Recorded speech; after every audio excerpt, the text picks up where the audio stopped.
আমাদের মেইন পলি ছিল এইটা, আর এইটা হিসাবেই আমাদের এই বাজারটা ঠিক আছে।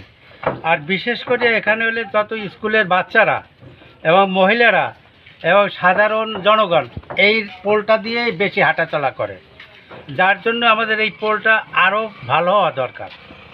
এখন যেভাবে পোলটা আছে, এই পোলটা হলে আমাদের এখন একটা মানে অনিশ্চিত, এই পোলটা যে কোনো সময় পড়িয়ে দিতে পারে। এই জন্য এটা সংস্কারের দরকার। যদি এটা সংস্কার হয় তাহলে আমার মনে হয় এলাকার সবাই ভালো হয়। যদি আমার এই সাক্ষাৎকার নিলেন, আরও বাইরের সাক্ষাৎকার নিয়ে দেখেন তারা কি বলে। এই পোলটা একটু ভালো হওয়া দরকার, তাতে সাধারণ মানুষের উপকার না কি ভাই? আপনারা যান, তাহলে আপনারা বলেন বলেন না, এই পোলটা এখানে রাখা একান্ত দরকার।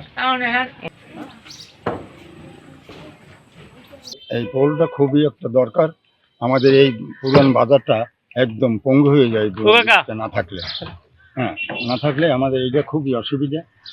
এই জন্য আমাদের ইউনিয়ন পরিষদ চেয়ারম্যানের ধরিয়া আমরা এই কাঠের কোনোভাবে একটু করে রাখছি, কিন্তু সেটাও সামনের দিকেও করা হয় না, পিছনের দিকটাও করা হয় না। এখন খুবই একটা ঝুঁকিপূর্ণ, হ্যাঁ, কাঠের, এবং এটাও এখন এত দুরবস্থায় আছে, মানুষজন চলাচল করতে খুবই একটা অসুবিধা।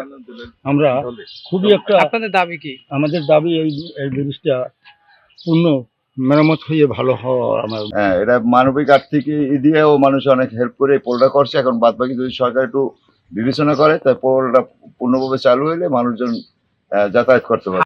যেগুলো আমরা বিগত সালে একটা প্রকল্পে আমরা দিয়েছিলাম, প্রথম একটা প্রকল্প 4টা, পরবর্তী আরো 10টা দেওয়া হয়েছিল, কিন্তু ওইগুলো এখন পর্যন্ত ডিপিট হয়েছে কিনা আমি কনফার্ম জানি না।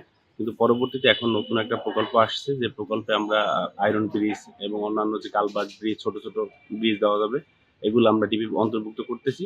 আশা করি হয়তো এগুলো সামনে ভবিষ্যতে হবে।